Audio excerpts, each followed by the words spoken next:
दूसरी बात है कि आपके पास ट्रेनिंग के पैसे है, बाद में अपने आप को लॉन्च करने का पेमेंट भी होना चाहिए।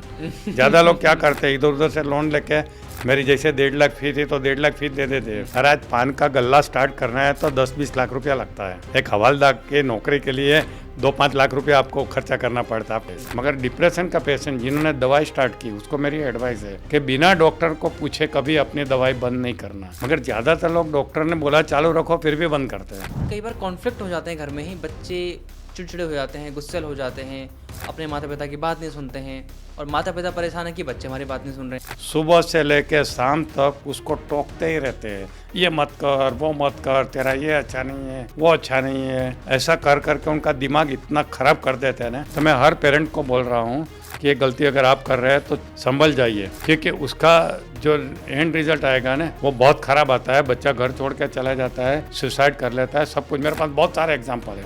बेसिकली क्या है कि आदत कैसे बनती है, तो एक नया सब्जेक्ट शायद आपने सुना होगा, न्यूरोप्लास्टिसिटी। जैसे जंगल के एक रास्ते से जा रहे हैं, घास में से जा रहे हैं, तो एक पगडंडी बन जाती है। कुछ लोग चल रहे हैं तो जितने ज्यादा लोग चलेंगे इतना रास्ता चौड़ा होता जाएगा, और जितना बंद करेंगे वैसे वो रास्ता कम होता जाएगा। ठीक है, बिल्कुल वैसा ही है। हमारे ब्रेन में भी ऐसे रास्ते बनते हैं, न्यूरोलॉजिकल ट्रैक बनते हैं। कि 2 जुड़े हुए भाई थे, एक शराबी और गुंडा बन गया और दूसरा एक बड़ा बिजनेसमैन बन गया, अच्छा इंसान बन गया। दोनों एक ही माहौल में बड़े हुए थे। उसमें निकलना है कि उसमें शिकार करके वही जिंदगी जीनी। Life it's all about your choice. It's your choice, it is all choice. कई लोग सही समय का इंतजार करते हैं जीवन में कुछ करने के लिए, लेकिन कुछ लोग सही समय को सही बना लेते हैं और अपने काम की शुरुआत कर लेते हैं। आज मैं आपको एक ऐसे खास शख्सियत से मिलवाना चाहता हूँ जिनके साथ जब आप जुड़ेंगे और देखेंगे और सुनेंगे तो आपका अनुभव और आपकी सीखने की क्षमता बहुत तेज़ी के साथ आगे बढ़ सकती है। क्योंकि आज हम एक ऐसे खास इंसान को आपके साथ रूबरू करवाने वाले हैं जिनके साथ आज हम जुड़ के बात करने वाले हैं आपके बारे में, आपके माइंडसेट के बारे में, स्किल्स के बारे में, नॉलेज के बारे में और बहुत सारी चीज़ों के बारे में। आज हमारे साथ the one and only doctor Jitendra Adiya ji connected हैं। स्वागत है सर आपका हमारे पॉडकास्ट में। कैसे हैं आप? थैंक यू सर, मैं बहुत लंबे समय से आपको फॉलो कर रहा हूँ और बहुत लंबे समय से मैंने आपके बारे में रिसर्च की, और कई बार मैं जब आपसे बातचीत मैंने की तो मैं चाहता था कि मैं आपके साथ एक पॉडकास्ट करूँ, क्योंकि मेरी इच्छा थी कि मैं लोगों को आपके बारे में रूबरू करवाऊँ, बताऊँ और लोग आपसे सीखने का प्रयास करें। सर, मेरा पहला सवाल आपके लिए, आपने 127 से भी ज़्यादा किताबें लिखी हैं, और शायद ही भारत के अंदर और विदेश के अंदर या फिर इंटरनेशनल जितने भी कोचेज़ हैं, मोटिवेशनल स्पीकर हैं, उन लोगों ने इतनी किताबें लिखी होंगी। ऐसा क्या था कि डॉक्टर जितेंद्र अड़िया जी ने 127 किताबें लिख डाली और अभी एक नई किताब की तैयारी कर रहे हैं?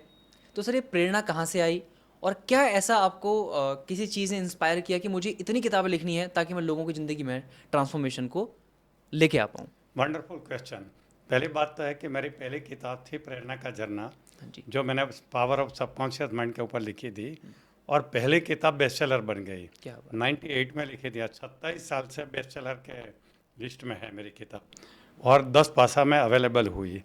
जैसे ये फेमस हुए, लोग मांगने लगे कि अड़िया साहब की और कौन सी किताबें, और कौन सी किताबें। मांगते गए और मैं लिखता गया। तो ऐसा करते करते मुझे मज़ा आया, क्योंकि पैसा मिल रहा था, नाम मिल रहा था, लोगों का भला हो रहा था। लिखता गया, और जैसे लिखता गया ऐसे मेरी स्पीड बढ़ती गई। अभी मेरी एवरेज महीने की 1 किताब है। मैं साल में 12 किताब लिख सकता हूँ। क्या तो अभी तो मैंने 200 का गोल कर दिया है कि ओके। आराम से ये कर सकते हैं हम। तो कहने का मतलब है कि लोगों के प्रोत्साहन की वजह से मुझे मोटिवेशन आया। 127 किताब हो गई, और अभी जो मेरी सबसे बेस्ट किताब आ रही है अभी ये वाली है, एजलेस बॉडी। हाउ टू शायद मेक एजलेस बॉडी। हाँ, क्या बात। शायद लोगों को पता नहीं है कि आई एम 75, मैं 75 ईयर्स का हूँ, और लोग मुझे 55 से ज़्यादा नहीं समझते। 20 साल का डिस्काउंट मिल जाता है। मेरी बॉडी एजलेस है। मेरी बायोलॉजिकल एज 39 है, अभी मैंने चेक किया था। हमारी 3 टाइप की एज होती है। कैलेंडर एज, कैलेंडर के हिसाब से मैं 75 का हूँ। एक होती है मेंटल एज, मेरी मेंटल एज तो 16-18 साल है। क्या बात। और मेरी बायोलॉजिकल एज 39 है, यानी मेरा शरीर 39 ईयर्स के इंसान का जैसा है। मैंने टेस्ट करवाया उसका। तो कहने का मतलब है कि ये लोगों को पता ही नहीं है कि हम कैसे एजलेस रह सकते हैं। लोग इतना कॉस्मेटिक में खर्चा करते हैं, कपड़े में खर्चा करते हैं, क्यों? यंग दिखने के लिए। मगर वो तो सिर्फ दिखावा है। जैसे कपड़े उतर जाएंगे, मेकअप उतर जाएगा, वैसे के वैसे हो जाओगे। परमानेंटली यंग बनना है तो आपको अंदर से बनना पड़ेगा। आपकी बॉडी को यंग बनाना पड़ेगा। जिसके बाद और में बीइंग ए आपने मेडिकल डॉक्टर, आपको मालूम है मैं मेडिकल डॉक्टर हूँ। बिल्कुल बिल्कुल और मैंने डॉक्टर दीपक चोपड़ा की वो किताब भी पढ़ी थी, एजलेस बॉडी टाइमलेस माइंड। तब से मुझे था कि इसको इंडियन लोग समझे, ऐसी भाषा में कोई किताब रखनी है कि जो इंडियन लोगों को समझ में आए। वो बहुत गहरी किताब है, अच्छी किताब है, मगर सिर्फ मेडिकल लोग समझ सकते हैं। तो मैंने इसलिए सोचा कि एक आम आदमी की भाषा में लिखे, तो फिर मैंने ये किताब एजलेस बॉडी वाला भी बनाया। तो मैं चाहता हूँ कि हर हिंदुस्तानी अपनी उम्र से 20 साल कम दिखे क्या और बात अपनी लाइफ एंजॉय क्या करे। बात है। सर ने खुद की उम्र भी अपनी कम की है इन्हीं चीज़ों के माध्यम से, और सर अब आपको सिखाने वाले हैं कि कैसे आप भी अपनी उम्र को घटा सकते हैं और उसको आगे बढ़ा सकते हैं। आगे बढ़ा सकते हैं। सर मेरा अगला सवाल, आपने डॉक्टर की पढ़ाई की, मैं अब आपके पर्सनल मुद्दे पे आता हूँ। आपने डॉक्टर की पढ़ाई की और 30 साल शायद आपने नौकरी मेडिकल फील्ड में काम किया। मेडिकल फील्ड में आपने काम किया, दुबई वगैरह में आपने काम किया, गाड़ियाँ वगैरह थी आपके पास। उसके बाद आपने अचानक उस फील्ड को छोड़ के आप एज ए कोचिंग फील्ड में लेखक बनने के लिए आप तैयार हुए, आप कोचिंग फील्ड के अंदर आ गए, ट्रेनर बन गए। तो सर ऐसा क्या हुआ कि आपने इतने साल नौकरी करने के बाद और एक डॉक्टरी की पढ़ाई जो सबसे हाईएस्ट मानी जाती है इंडिया के अंदर, सबका ड्रीम होता है, और आपने सारी पढ़ाई करने के बाद ऐसा क्या हुआ कि आपने नौकरी छोड़ी और आप इस फील्ड के अंदर आ गए? वेरी गुड क्वेश्चन, सब लोग मुझे पूछते हैं। देखिए पहले तो मेरा बैकग्राउंड बता दूँ कि मुझे डॉक्टर बने 50 साल हुए। मैं 74 में डॉक्टर बना, ओके 51 ईयर्स हुए। MBBS मैंने किया था 74 में, बाद में मैंने MD किया। मैं 30 साल तक मेडिकल फील्ड में रहा। मैं लास्ट में अहमदाबाद में मेडिकल कॉलेज में प्रोफेसर था। अचानक मैंने नहीं छोड़ा, मगर जब मैं मेडिकल फील्ड में था तब लगता था यार मेरा पोटेंशियल बाहर नहीं आ रहा है, मुझे कुछ नया करना है। I am not happy. मुझे एज ए डॉक्टर के फील्ड में इतना हैप्पीनेस नहीं आप मिला। खुश नहीं थे अंदर से? खुश नहीं थे, बिल्कुल खुश नहीं था। काम कर रहे थे लेकिन बस काम खुश कर नहीं रहा थे था, अंदर से। मगर ऐसे ऑर्डिनरी जिंदगी थी। सुबह 9 बजे कॉलेज जाओ, 5 बजे आओ वापस, हफ्ते में एक लेक्चर लेने का, बाकी पॉलिटिक्स खेलने का, इधर उधर घूमने का। तो ऐसा लग रहा था यार मैं लाइफ वेस्ट कर रहा हूँ। और मुझे पहले से ही पढ़ाई करने का बहुत शौक था, तो मैं नई नई किताबें पढ़ता था। तो उसमें से अचानक मेरे हाथ में एक किताब आई, power of subconscious mind, Joseph Murphy की। वो पढ़ के मैं बहुत इम्प्रेस हुआ। फिर मेरे ऊपर मैंने सबकॉन्शियस माइंड का पावर इस्तेमाल करना चालू किया, मुझे रिजल्ट मिला। फैमिली में इस्तेमाल किया, सबको रिजल्ट मिला। फिर एक बार मुझे अचानक और एक लेक्चर देने का मौका मिला आउट ऑफ मेडिकल कॉलेज, और वहाँ मैंने ये सब्जेक्ट का लेक्चर दिया, पावर ऑफ सबकॉन्शियस माइंड का। ओके और जैसे लेक्चर ख़त्म हुआ, मेरे पीछे पीछे सब स्टूडेंट ऑटोग्राफ फोटोग्राफ के लिए। मैं तो हैरान हो गया, कभी मैंने ऐसा देखा नहीं था कि मेरी फोटोग्राफ की ये डिमांड है। तो मैं सोचा यार ये सब्जेक्ट में जादू है। दूसरी बात है ये सब्जेक्ट के लोगों को बहुत ज़रूरत है, तभी तो इतना ज़बरदस्त रिस्पॉन्स मिला। उसके बाद जहाँ भी मैंने प्रोग्राम दिया यही सिलसिला चलता रहा, सब ऑटोग्राफ फोटोग्राफ के पीछे। ओके तो फिर धीरे धीरे धीरे मैंने चालू रखा। फिर क्या था, मेडिकल कॉलेज की जॉब थी, सैटरडे संडे फ्री रहता था। Okay. तो मैं सैटरडे संडे में ये काम किया करता था। ऐसा 10 साल मैंने दोनों काम किया, मेडिकल काम भी किया, ये ट्रेनिंग प्रोग्राम भी सालों तक? चलाया 10 साल तक। वीकेंड में ये करता था, बाकी कॉलेज में बैठ कर पढ़ता था। ओके तो उसकी वजह से क्या मुझे इनफ टाइम मिल जाता था। फिर जब प्रेरणा का जर्ना मार्केट में आई, बहुत इनकम होने लगी, बड़ा नाम हो गया, फिर मुझे लगा कि अब मेडिकल की नौकरी की ज़रूरत नहीं है, okay bye bye to medical field. और मैंने उसको छोड़ दिया। 74 से लेकर 2004 तक मैं मेडिकल फील्ड में था। 2004 से आज तक यानी 21 साल से फुल टाइम काम कर रहा हूँ। पहले 10 साल दोनों काम कर रहा था मैं। Okay. तो 31 ईयर से मैं इस फील्ड में आया। क्या तो जब मैंने स्टार्ट किया तब किसी को मालूम ही नहीं था ये सबकॉन्शियस माइंड क्या है। मुझे लोग पागल कहते थे, Okay. ये विजुअलाइजेशन से ऐसा होता है, बात मानने को तैयार नहीं थे। आज सब लोग बात कर रहे हैं विजुअलाइजेशन मैनिफेस्ट। अभी ट्रेंडिंग में है फिलहाल, हाँ अभी ट्रेंडिंग में है विजुअलाइजेशन मैनिफेस्ट। और आप यहाँ से कई साल पहले ही आपने पढ़ाना शुरू कर दिया इतने था। साल पहले से मैंने स्टार्ट किया है ऐसा। अभी ना सर से जब मैंने बातचीत की तो मुझे एक चीज़ समझ में आई, जब भी आपको किसी प्रोफेशन को शिफ्ट करना हो और आप उससे खुश नहीं हैं और आप चाहते हैं कि मैं बदलूं और मैं अपने मनपसंद काम को करूं, लेकिन वहाँ पर सर ने एक बात भी कही कि मैंने 10 सालों तक एज अ पार्ट टाइम अपने जो हॉबी थी सर की, जो चाहते थे सर कि मैं इसको करूं, जब लोगों ने सर को रिस्पांस देना स्टार्ट किया और सर को लगा कि हाँ अब मुझे और लोगों तक पहुंचना चाहिए, तो सर ने 10 सालों तक अपनी जॉब के साथ साथ उसको किया। जब इनफ टाइम मिलने लगा, पैसे आने लगे, तब जाके सर ने अपनी नौकरी छोड़ी और तब जाके सर आज फुल टाइम इस काम में है। लेकिन सर ज़्यादातर लोग ऐसी गलती कर बैठते हैं, तो मैं आपकी बातों से बताना चाहूँगा लोगों को कि पहले आप किसी एक काम में सेटल हो जाइए, तब आप अपने उस काम को छोड़िए जहाँ से आपका रोजी रोटी का जुगाड़ हो रहा है। या बिल्कुल, आप कमा मैं रहे सभी को यही बोलता हूँ, जल्दी से नहीं छोड़ना चाहिए। हैं। ओके जो मैंने किया वही करिए। दूसरा फील्ड आपको एक्साइटिंग लगता है, मगर जब तक आपको सिक्योर्ड इनकम नहीं हो जाए, खास करके आपके पिताजी का कुछ आपके पास विरासत नहीं है, विरासत मेरे नहीं पास कुछ नहीं था, मुझे तो मेरे पैसे से सब कुछ करना था, ओके। तो मैंने पूरी सिक्योरिटी के साथ जॉब छोड़ी थी। जब मेरी प्रेरणा का जन्ना की जो इनकम है, रॉयल्टी इनकम, वो मेरे तनख्वाह से ज़्यादा हो गई, तब मैंने छोड़ी। फिर मुझे पता चला कि अब मुझे ज़रूरत नहीं है। इतने बिक रही थी मेरी प्रेरणा का जन्ना। क्या अभी तक 15 लाख सिर्फ गुजराती में बिकी है, बाकी लैंग्वेज का तो मुझे पता ही नहीं है। 15 लाख केवल गुजराती? सिर्फ गुजराती में प्रेरणा का जन्ना बिकी है, कोई गुजराती पुस्तक 15 लाख नहीं बिका है ऐसा। क्या बात। उसके बाद तो दूसरी मेरी विजुला है आई, जो सेफ शॉप कंपनी है, उसने मेरी 5 लाख कॉपी खरीदी। प्रेरणा का जर्ना DVD मेरी 5 लाख खरीदी उन्होंने, जो मेरा वीडियो प्रोग्राम है। तो फिर पैसे का फ्लो चालू हो गया, फिर क्या चिंता थी। तो यहाँ पर कई लोग गलती कर बैठते हैं कि वो पहले ही अपनी नौकरी को छोड़ देते हैं, फिर अपने शुरुआत सिक्योरिटी, खास करके जिम्मेदारी हो। मेरे 2 बच्चे थे और मेरा कोई ऐसा पहले का कमाई नहीं था, मेरे फादर कोई रिच आदमी नहीं थे, तो मुझे तो प्रिकॉशन के साथ करना चाहिए सब सही कुछ। बात है। तो सर ने जो भी किया सिक्योरिटी के साथ, प्लानिंग के साथ किया, तो आपको भी ये सीख सर से लेनी चाहिए। सर अगला क्वेश्चन, आप कहते हैं कि अपने शौक को ही अपना प्रोफेशन बना दो, अपने पैशन को अपना प्रोफेशन बना दो और वहाँ से पैसे कमाओ। लेकिन कई लोग कहते हैं कि जो काम अच्छा नहीं लगता वही करते रहते हैं। वही करते रहते हैं, और जो हमारे ट्रेनर हैं कहते हैं कि जी जो काम अच्छा नहीं लगता उसी से तो पैसे आते हैं, उसी से तो आपका जीवन बदलता है। और आप कहते हैं कि जिस काम में आपको शौक है या फिर जिस काम में आपका मन है उस काम को करिए। मैंने वही तो किया। देखो, मैं तो मेडिकली ट्रेंड पर्सन था, बट सर बहुत मगर सारे लोग मेरा ऐसा नहीं कर पाते, बहुत सारे लोग ऐसा नहीं कर पाते।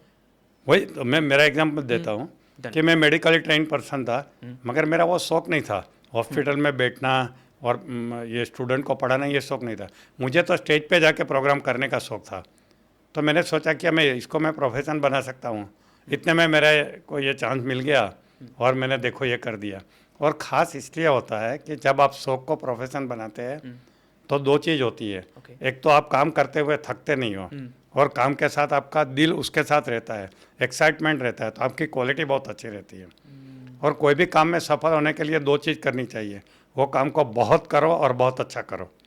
और वही काम आप बहुत और बहुत अच्छा कर सकते हैं जो आपका शौक है। क्या बात है। तो मैं कितने साल तक कितना ट्रैवलिंग किया, कितना घूमा, क्योंकि मेरा शौक था। मैं थकता ही नहीं था, दिन रात भागता रहता था। मेरे ऐसे ट्रैवलिंग के दिन थे, मुझे याद है कि मैं 7 दिन 7 अलग अलग वर्ल्ड की कंट्रीज़ के सिटीज़ में मेरी नाइट गई है। वर्ल्ड के अलग अलग कंट्रीज़ के सिटी में 7 नाइट, मंडे यहाँ, ट्यूसडे वहाँ, वेडनेसडे, ऐसी ट्रैवलिंग के साथ मैंने ज़िंदगी जी है। अभी तो स्लो डाउन कर दिया। ड्रीम लाइफ मैंने जिया। हाँ, मुझे एक बार फॉरेन जाना था, मैं 50 टाइम फॉरेन गया, 20 बार मैं अमेरिका गया। अब मेरा एक घर अहमदाबाद में, एक न्यूयॉर्क में है घर मेरा। मैं हर साल न्यूयॉर्क जाके 1-1.5 महीना वेकेशन लेता हूँ। ये मेरी ज़िंदगी है। मेरा बेटा वहाँ सेटल हुआ है, इसलिए ग्रेट, क्या बात है। इसलिए हर समर में मैं वहाँ 1-1.5 महीना उनके साथ। सर आप ना एक कोटेशन में बोलते हैं कि जब आपका सिग्नेचर ऑटोग्राफ बन जाए, convert your signature into autograph. तो उसकी आप सफल है कि नहीं कैसे पता चलेगा? जब आपका सिग्नेचर ऑटोग्राफ बन जाए तब मान लो आप सफल हो गए। जब आपका सिग्नेचर ऑटोग्राफ बन जाए तो आप सफल हो गए, तभी तो लोग ऑटोग्राफ लेने को आते हैं। अब सर एक अलग सवाल पे आता हूँ जिसके ऊपर आप बहुत बात करते हैं, वो है सबकॉन्शियस माइंड। आप कहते हैं कि आप जैसा सोचते हैं वैसे बन जाते हैं।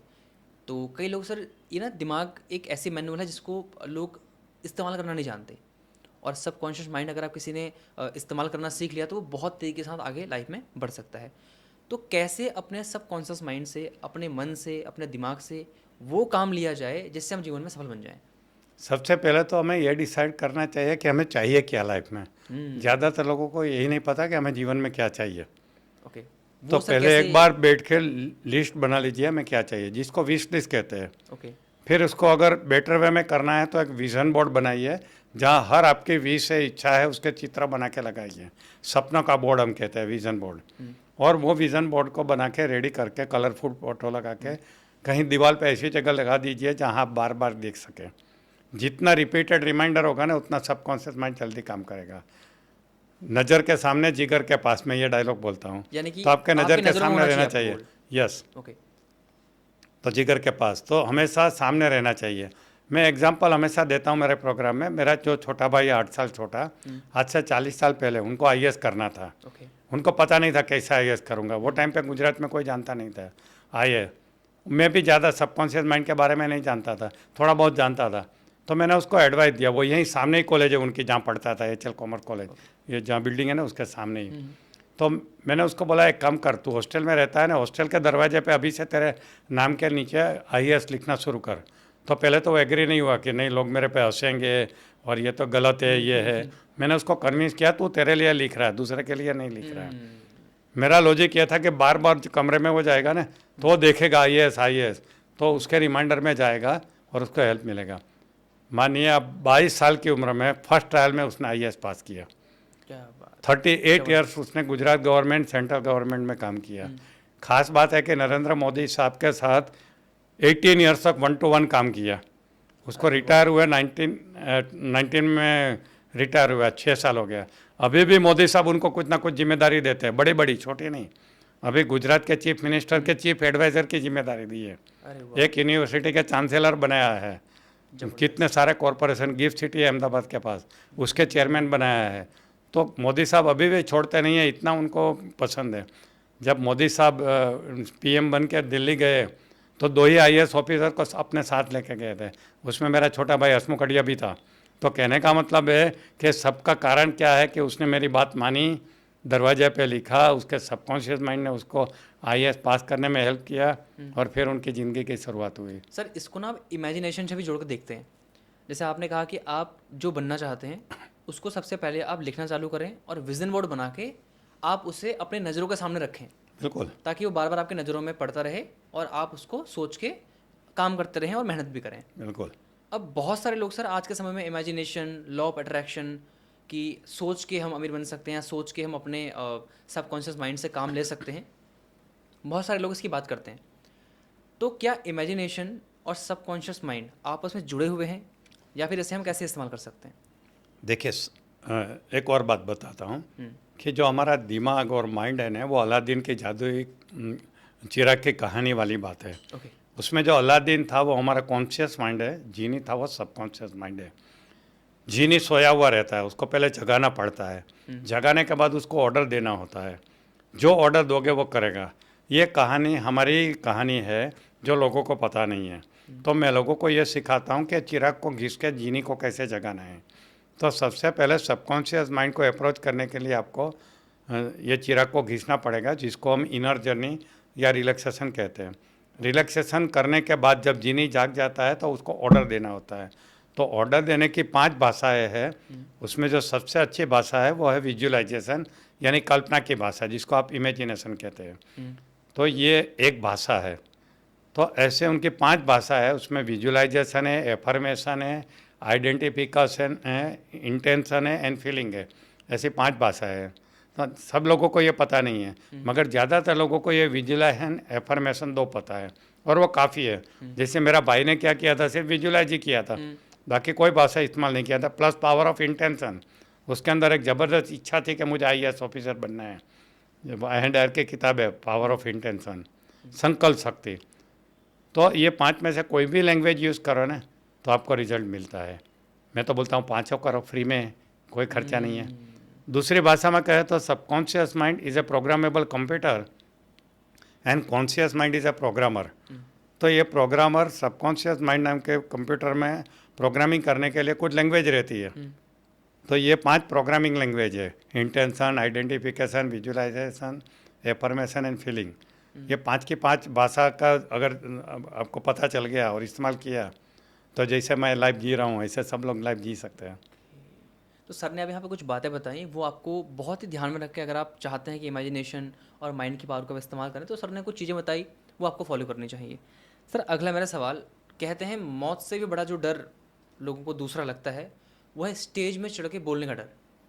और आपने तो जब अपनी जर्नी शुरू की तो आप स्टेज में चढ़ के बोले, लोगों के सामने आपने स्पीचेस दी, आपने इवेंट किए, सेमिनार किए, और आप आज भी वही करते हैं और स्टेज में चढ़ के आप बहुत अच्छा काम कर रहे हैं और बहुत ज़बरदस्त आपकी परफॉर्मेंस रहती है। बहुत सारे लोग एक ट्रेनर बनना चाहते हैं, वो एक स्पीकर बनना चाहते हैं और एक कोच बनना चाहते हैं, जिसके लिए पब्लिक स्पीकिंग किसी के अंदर उसकी कला होना बहुत ज़रूरी हो जाता है। बहुत ज़रूरी है, नंबर 1 होना चाहिए। अगर नहीं होगी तो कहीं ना कहीं लोग कितना भी ज्ञान उसके पास है उसको बहुत सोचते हैं कि शायद इन्हें कुछ नहीं आता। तो अगर किसी को as a public speaker, trainer, coach बनना है तो पब्लिक स्पीकिंग की कला को कैसे वो निखार सकता है? मेरी बात करो तो मैंने आज से 80s में, यानी कितने साल, 45 साल पहले मैंने बम्बई में बाकायदा पब्लिक स्पीकिंग की ट्रेनिंग ली थी। ओके। नजरत स्पीकर्स एकेडमी एक जगह हुआ करती थी, वहाँ पे मेट्रो सिनेमा के पास, वहाँ मैंने ट्रेनिंग ली थी। आज से 45 साल पहले मुझे ऐसा महसूस हुआ था कि ज़िंदगी में अगर पब्लिक स्पीकिंग नहीं सीखा तो कुछ फ़ायदा नहीं है, तो मैंने सीखा था। और तभी मुझे ऐसा लगा था कि ये टीचर बहुत अच्छा काम कर रहे हैं, मैं ज़िंदगी में कभी ना कभी ये काम करूँगा। तो शायद बहुत कम लोगों को पता है कि मेरी ट्रेनिंग की शुरुआत पब्लिक स्पीकिंग क्लास से हुई थी। स्नेह देसाई बहुत छोटा था, उसके पापा मेरे दोस्त थे। स्नेह देसाई जो स्नेह कोच देसाई हैं के अभी। पापा मेरे दोस्त थे, ओके। और हम दोनों एक वर्कशॉप में गए थे, तो वहाँ से बात निकली कि बोले हम भी ऐसा कुछ स्टार्ट करते हैं। ओके। तो मैं बोला उसको कि चलो पब्लिक स्पीकिंग स्टार्ट करते हैं, मगर कहाँ करेंगे? बोले मेरे बेडरूम में करेंगे। तो मैंने पहला पब्लिक स्पीकिंग का क्लास स्नेह देसाई के पापा के बेडरूम में स्टार्ट किया था। हर संडे को हम 3 घंटे का क्लास चलाते थे, 10 सेशन था, 100 रुपया फीस ली थी, आज से 30 साल पहले जब मेरी शुरुआत हुई थी। तो तब से मैंने ये पब्लिक स्पीकिंग सिखाना चालू किया था, फिर धीरे धीरे मेमोरी में गया, उसके बाद मैं सबकॉन्शियस माइंड के ऊपर आया, तो ऐसे मेरी ट्रांसफॉर्मेशन हुई। तो सभी को सीखना चाहिए पब्लिक स्पीकिंग। अच्छा, दूसरी बात, वहाँ तो मैं सीखा, उसके बाद मुझे नेचुरली क्या हुआ कि मेडिकल कॉलेज में प्रोफेसर की जॉब मिली, वहाँ भी तो मुझे सिखाना था, तो वहाँ मुझे काफ़ी प्रैक्टिस हो गई। मैं 15 साल मेडिकल कॉलेज में प्रोफेसर का काम किया, तो डेली सिखाता था, तो मेरे लिए वो नेचुरल बन गया। मगर सबके लिए ये अपॉर्चुनिटी नहीं रहती है, तो मैं तो कैसे- कहता हूँ जिनको भी ट्रेनर बनना है, कहीं ना कहीं पब्लिक स्पीकिंग सीखना ही चाहिए। तो सर बाकी किन किन बातों का ध्यान रखना चाहिए एज अ पब्लिक स्पीकर बनने में? पब्लिक स्पीकिंग में जैसे मैं सिखाता तब हमें नियम सिखाते थे। सबसे पहले तो कैसे खड़ा रहना है, जिसको पोस्चर कहते हैं। ऐसे हाथ रख के, छाती बाहर निकाल के, पेट अंदर करके, ऐसे कॉन्फिडेंस के साथ खड़ा रहना चाहिए। अगर माइक पकड़ा है तो 2 उंगली दूर, आइसक्रीम का कोन खाते हैं ऐसा रखना चाहिए।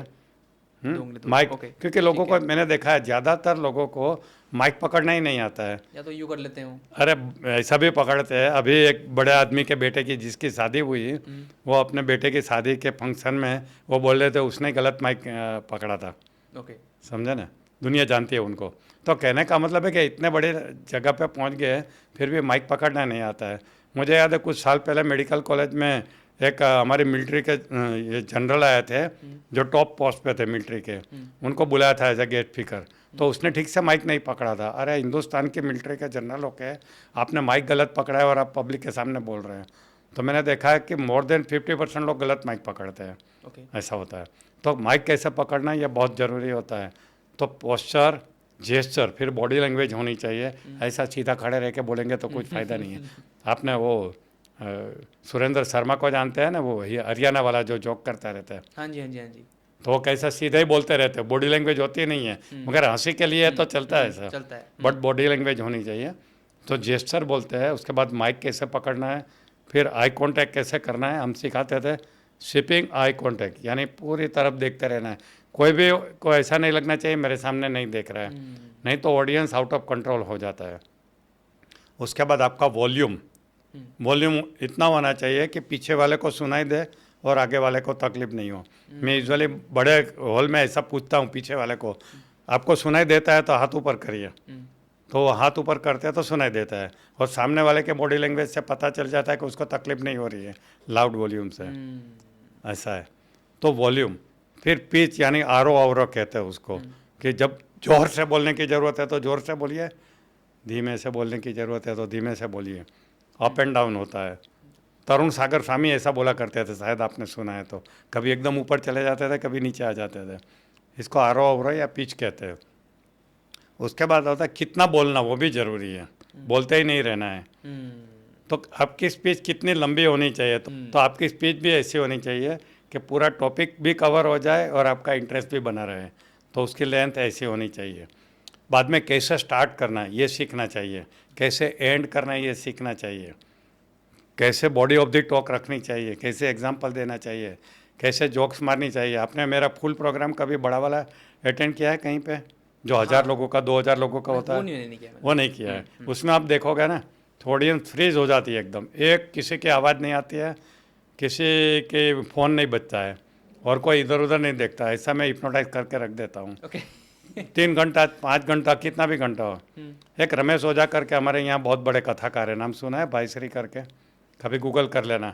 बहुत बड़े, लाखों लोग उनको सुनने को आते हैं। मुकेश अंबानी के गुरु है, पोरबंदर में उनका आश्रम है। तो एक बार उन्होंने मुझे बुलाया था, 1000 लोग थे, वो बीच में बैठे थे।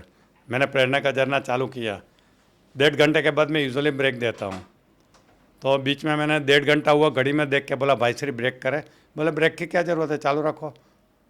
मैंने फिर चालू रखा। मैं पहली बार 3 घंटा बोला नॉन स्टॉप, और वो 3 घंटा तक मुझे ऐसे ही सुनते रहे, इधर उधर देखा नहीं, उठ के गए नहीं। इतने बड़े वक्ता है वो, मेरे से 100 गुने बड़े वक्ता है, और 1,000 लोग बैठे थे, सबको फ्रीज कर दिया। तब मुझे लगा अगर रमेश ओझा साहब अगर मुझे 3 घंटा नॉन स्टॉप सुन सकते हैं तो ये आपकी टेस्ट हो गई, ऐसी टेस्ट हो गई, है ना। वो सर ने भी बहुत सारी चीज़ें बताई हैं, बहुत सारी चीज़ें आप प्रैक्टिस के दौरान सीखते हैं, बहुत सारी चीज़ें जब आप काम करेंगे फील्ड प्रैक्टिस में से उतरेंगे। वो प्रैक्टिस से हाँ, आती है प्रैक्टिस से आती नेचुरली। है। पब्लिक स्पीकिंग की मास्टरी तो प्रैक्टिस है। जैसे ड्राइविंग की प्रैक्टिस जितना ज़्यादा करोगे इतना आपका व्हीकल के ऊपर कंट्रोल होगा, बिल्कुल वैसा ही रहता है। क्या बात है। तो सर ने बड़ी अच्छी बातें बताई यहाँ पर पब्लिक स्पीकिंग के ऊपर। आज सर भारत देश के अंदर, अगला सवाल मेरा, आज भारत देश के अंदर बहुत सारे लोग कोच बनना चाहते हैं, ट्रेनर बनना चाहते हैं, मोटिवेशनल स्पीकर बनना चाहते हैं, लेकिन कई चीज़ें ऐसी होती हैं जो वो सीख तो लेते हैं कि कंटेंट बनाना कैसे है, कैसे बेचना है, कैसे सारी चीज़ें करनी है, लेकिन कई बार वो गलती कर बैठते हैं और कई बार शुरू ही नहीं कर पाते हैं। तो अगर किसी को ट्रेनर, कोच, स्पीकर बनना हो, वो कैसे बन सकता है? देखिए, पहले तो मैंने 1,000 से ज़्यादा ट्रेनर बनाए। अभी जितने भी बड़े बड़े फेमस ट्रेनर है ओके। नियरली सभी मेरे पास से ट्रेन होके गए हैं। स्नेह देसाई से लेके परीक्षित देखो, ईमानी देखो, कितने सारे बड़े बड़े ट्रेनर है, दीपक दाबलिया है। क्या बात है। तो पहली बात यह है कि पहले के ज़माने में बहुत आसान था, अभी कंपटीशन बढ़ गई है, सोशल मीडिया का इन्फ्लुएंस बढ़ गया है, तो अभी डिफ़िकल्ट होता ही जा रहा है। ओके। तो अभी मैंने नया आइडिया लाया हूँ। पहले मैं मासिस में बनाता था, 20-25 की बैच हुआ करती थी, ट्रेन दी ट्रेनर प्रोग्राम किया करता था। अब मैंने 1-to-1 का स्टार्ट कर दिया मेंटरिंग, क्यों उसको लॉन्च करने तक की जिम्मेदारी लेता हूँ मैं, कि 3 महीने के अंदर किताब भी लिखनी है, मेरे साथ को-ऑथर में लिखनी है, उसको प्रेजेंटेशन बनाना है, उसकी नीश डिसाइड करना है, उनका सोशल मीडिया प्लेटफॉर्म तैयार करना है, उनको मार्केट में फेमस करना है। ये 3 महीने में हो जाता है। अभी 3-4 लोग मेरे साथ ऐसा मेंटरिंग ले रहे हैं। तो अभी एक नया आइडिया लाया हूँ मैं कि उनको हैंड होल्डिंग करना है, क्योंकि मैंने देखा है कि एक बार हमारे क्लासरूम से निकल जाए ना, बाद में कुछ लोग नहीं कर पाते हैं, कुछ लोग कर पाते हैं। तो नहीं कर पाते हैं उनके लिए फिर अफसोस होता है। और मैं तो बोलता हूँ हर इंसान को ट्रेनर बनना ही चाहिए, क्योंकि हमारे जीवन की 5 भूख होती है, और वो 5 भूख पूरी नहीं होती है ना तो हमें सुकून नहीं मिलता है, हमें ऐसा लगता है कुछ अधूरापन है। जैसे एक पेट की भूख है, एक पहचान की भूख है, एक नाम की भूख है, एक पैसे की भूख है, प्यार की भूख है।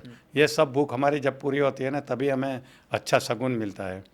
मगर कोई ऐसा प्रोफेशन मैंने नहीं देखा जहाँ ये 5 की 5 भूख पूरी होती हो, एक्सेप्ट ये ट्रेनिंग प्रोफेशन से। मैं मेडिकल प्रोफेशन में था, किसी ने मेरा ऑटोग्राफ नहीं लिया, किसी ने मेरे साथ रह के सेल्फी खींचवा के फेसबुक पर नहीं डाला, मेडिकल एज ए डॉक्टर काम कर रहा था। आज हज़ारों लाखों लोगों ने मेरे साथ फ़ोटो निकाल के सोशल मीडिया पे डाला है। तो ये सब इसी फील्ड में आता है। तो लोगों का प्यार मिलता है, नाम मिलता है, ये मिलता रहता है। अभी 2 दिन पहले एक लड़की मेरे पास आई थी जो आज बहुत बड़ी ट्रेनर है दुबई के अंदर, वर्ल्ड क्लास ट्रेनर है, डॉक्टर श्वेता आड़तिया करके, कभी गूगल कर लेना उसका। तो आई थी, तो अच्छे 33 ईयर पहले उसने मुझे अटेंड किया था जामनगर के अंदर, जब वो 13 साल की थी। अभी 46 ईयर की है, न्यूरोलॉजिस्ट बन गई है, ब्रेन की डॉक्टर है, दुबई में काम करती है, अभी ट्रेनिंग फील्ड में भी आ रही है।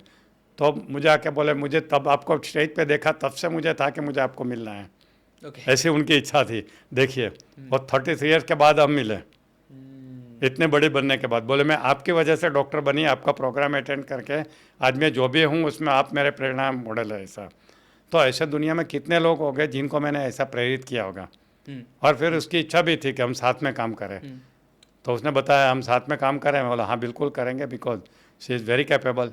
तो फिर हम अभी हमने प्लान किया है, हम पूरे इंडिया में एजलेस ब्रेन के क्लिनिक स्टार्ट कर रहे हैं, पूरे इंडिया में। उसका चल रहा है वहाँ पे दुबई में, उसका फ्रेंचाइजी लेके यहाँ पे हम इंडिया में बड़े बड़े सिटी में स्टार्ट कर रहे हैं। क्योंकि ब्रेन हमारा बॉडी को कंट्रोल करता है, तो ब्रेन अगर एजलेस हो गया, यंग हो गया, तो ऑटोमेटिकली बॉडी यंग हो जाएगी। तो इसके पूरी टेक्नोलॉजी आ गई है जो वो इस्तेमाल कर रही है वहाँ दुबई के अंदर। अपनी एज को कैसे घटाना, उसका मेजरमेंट होता है, सब कुछ होता है। क्या बात। तो हमने अभी एक नया प्लान किया है कि हम पूरे इंडिया में ब्रेन क्लिनिक स्टार्ट करेंगे। क्या बात। सी इज़ ए न्यूरोलॉजिस्ट, यानी ब्रेन की डॉक्टर है, मैं प्रिवेंटिव मेडिसिन का डॉक्टर हूँ, हमारी पूरी टीम है ऐसा। तो ये सब हम करेंगे ऐसा। तो सर अगर किसी को ट्रेनर बनना है, जैसे आपने बताया क्यों बनना है, वो 5 भूख आपने बताया, 5 भूख पूरी होती है, और कोई प्रोफेशन में 5 भूख पूरी नहीं होती है। ऐसी सर क्या गलतियाँ कोई इंसान करता है एज ए ट्रेनर बनने में, और वो कैसे उसे सुधार सकता है, और उसे क्या करना चाहिए क्या नहीं करना चाहिए? पहली गलती तो ये करते हैं कि वो सबकॉन्शियस माइंड का इस्तेमाल नहीं करते हैं ट्रेनर बनने के लिए, जो करना चाहिए। मैं एक एग्जांपल देता हूँ। अच्छा 10-15 साल पहले की बात है, एक आदमी मेरा ट्रेनर प्रोग्राम करके गया, जयपुर का लड़का था। 1 साल तक का वहाँ रहा, और बाद में मुझे फ़ोन आया कि सर मुझे आपको मिलना है, अहमदाबाद आ जाओ। मैं बोला आ जाओ। आया मिलने को, फिर मैं बोला क्या हुआ? तो बोले 1 साल से मैं स्ट्रगल कर रहा हूँ, मेरा टेक ऑफ नहीं हो रहा है। बोला तेरा विज़न बोर्ड दिखाओ मुझे। बोलते मैंने नहीं बनाया। बोले देन गेट लॉस्ट, मेरा टाइम क्यों ख़राब कर रहा है? तो माइंड पावर का ट्रेनर बन के गया मेरे पास, जिसमें विज़न बोर्ड बनाना सबसे मेन बात है। वो तुमने खुद ने तो बनाया नहीं है, तो तुम लोगों को क्या सिखा रहा है? वो सिखा रहा है तो लोग क्या कहेंगे, मानेंगे तुम्हारी बात? जो तुम खुद नहीं कर रहे हो, और तुम माइंड पावर इसलिए सिखा रहे हो कि तुमको भरोसा है कि माइंड पावर से रिजल्ट मिलता है, तो तुमने विज़न बोर्ड तो बनाया नहीं है, तो तुम विजुलाइज क्या कर रहे हो? अब तुमने तो बेसिक गलती की है।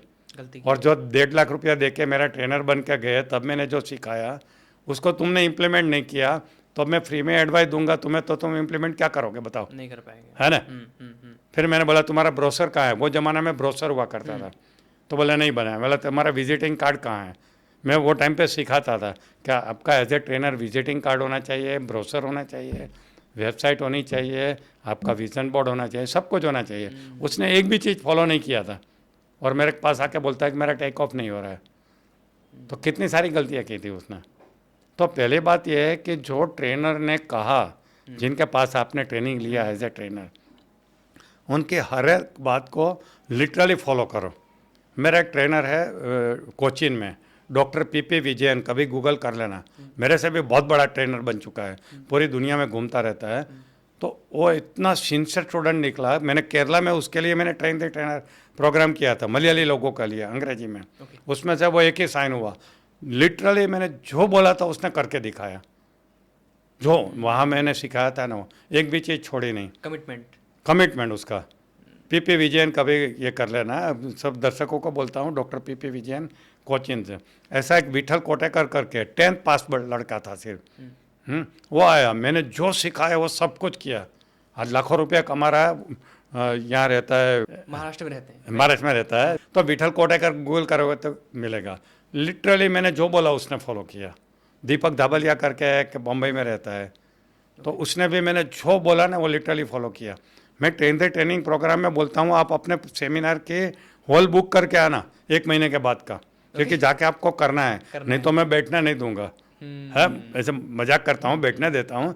तो दीपक धाबलिया लिटरली बम्बई में अपना हॉल बुक करके आया था, और वहाँ बैठे बैठे उसने मार्केटिंग चालू किया, और जाते ही 1 हफ्ते के बाद उसने प्रोग्राम किया, पूरा हाउसफुल प्रोग्राम किया। और आज वो स्नेह देसाई के साथ काम कर रहा है, संतोष नायर के साथ काम कर रहा है, लाखों रुपया कमा रहा है। वो इतना फ़ायदा हुआ कि उसने मुझे एक 20 लाख की गाड़ी गिफ्ट किया। अरे वाह। उसको इतना फ़ायदा हुआ। मगर वो लिटरली फॉलो करता है, मैं जो बोलूँ वो। मैं इंडोनेशिया, बहुत ज़रूरी है। हाँ, मैं इंडोनेशिया बाली जा रहा था टोनी रॉबिन्स का डेट विद डेस्टिनी अटेंड करने को। अकेला था मैं, ये पार्टनर ढूंढ रहा था, कोई कम नहीं, अकेला बोर होता था। तो मैंने उसको बोला दीपक तुम चलेगा? बोले चलूँगा। बोला खर्चा पता है? बोले कितना? बोला 5 लाख। बोले मैं चलूँगा। तो आ गया मेरे साथ में। तो लिटरली फॉलो करने वाले चाहिए ऐसा। अभी डॉक्टर श्वेता कापड़िया का नवंबर में एक वर्कशॉप है, ये लिमिटलेस ब्रेन करके, तो अटेंड करने को मैं कल ही 10 लोगों को बोला, 10 के 10 तैयार हो गए कि हम चलेंगे मेरे ट्रेनर को, कि दुबई आएंगे हम ये करने के लिए। तो ऐसा होना चाहिए कि जब आपका मेंटर बोलता है तो उसको लिटरली फॉलो करिए। नहीं फॉलो करेंगे, अपनी मर्जी चलाएंगे, अपने ब्लॉग सब बीच में आएंगे, अपना लॉजिक बीच में आएगा तो नहीं होगा। अपना लॉजिक कहाँ, वो है ना, जो मेंटर बोलता है वो पूरा का पूरा करिए। मैं सभी को ये कहता हूँ, और मेरे पास हजारों एग्जाम्पल है ऐसे। और क्या नहीं करना चाहिए उसे, क्या नहीं करना चाहिए इस जर्नी में? एक तो सब्जेक्ट बदलते नहीं रहना चाहिए। कभी इसमें क्या करते, कभी इधर कभी उधर कभी इधर, ऐसे जंप करते रहते हैं। सब्जेक्ट कभी बदलना है। एक को पकड़। दूसरी दूसरी बात है कि आपके पास ट्रेनिंग के पैसे है, बाद में अपने आप को लॉन्च करने का पेमेंट भी होना चाहिए। ज़्यादा लोग क्या करते हैं, इधर उधर से लोन लेके, मेरी जैसे 1.5 लाख फीस थी तो 1.5 लाख फीस दे देते हैं, वो भी लोन लेके आए होते हैं। बाद में उनके लिए वो अपने पेम्पलेट छपाने के भी पैसे नहीं बचते, लैपटॉप लेने के नहीं बचते, माइक लेने के नहीं बचते। अरे आज पान का गल्ला स्टार्ट करना है तो 10-20 लाख रुपया लगता है। एक हवालदार की नौकरी के लिए 2-5 लाख रुपया आपको खर्चा करना पड़ता है, आपको पता है। तो आपको वर्ल्ड क्लास ट्रेनर बन के लॉन्च होना है, तो आपके पास 2-5 लाख रुपया नहीं है, तो आप कैसे लॉन्च होगे, है ना। तो आपके पास, मैं तो सबको बोलता हूँ, इसके बाद फॉलोअप खर्चा क्या होगा ये पहले सोच लीजिए। आपके पास अच्छा क्वालिटी का माइक होना चाहिए, प्रेजेंटर होना चाहिए, लैपटॉप होना चाहिए, आपके पास ये सोशल मीडिया में जाने का पैसा होना चाहिए, अच्छे कपड़े बनाने के पैसे होने चाहिए, तभी ये होगा। तो इन्वेस्टमेंट तो चाहिए कोई भी बिजनेस करने के लिए। अभी सर ने जो बताया ना, वो अगर आप एज ए ट्रेनर बनना चाहते हो तो सर ने बड़ी डीप बातें बताई हैं जो एक्चुअल में रियलिटी हैं। वो केवल आपको सपने नहीं दिखा रहे हैं, उसके बैकएंड में जो रियलिटी चलती है वो भी सर ने आपको बताई यहाँ पर। सर मेरा अगला सवाल आपके लिए, बहुत सारे लोग कामयाब तो होना चाहते हैं, जैसे आपने कहा कि जी वो मेरे यहाँ से ट्रेनिंग लेके चले गया, उसे गुरु मिला, उसने ट्रेनिंग ली, वो चले गया। लेकिन कई बार ऐसा होता है उसने ट्रेनिंग ली, वो घर गया, अब उसे पता नहीं चल रहा कि मैं सही कर रहा हूँ गलत कर रहा हूँ, क्योंकि उसके पास गुरु नहीं है, और गुरु न मिल पाने के कारण वो कई बार फेल हो जाता है। तो अगर किसी को अपनी लाइफ में गुरु मिल जाए तो वो किस कदर तेज़ी से आगे बढ़ सकता है, बजाय कि उसके जिसके पास गुरु है ही नहीं। नहीं, देखो, जिनके पास गुरु है, ज़्यादातर गुरु तो आपको लाइफ लॉन्ग वारंट ये देते हैं, फैसिलिटी देते हैं। मैं मेरे सभी ट्रेनर को मेरा पर्सनल फ़ोन नंबर दिया हुआ है और बोलता हूँ आप जीवन में कभी भी मुझे फ़ोन कर सकते हैं, ऐसा। तो बाद में आफ्टर सेल सर्विस तो हम लाइफ लॉन्ग देते रहते हैं।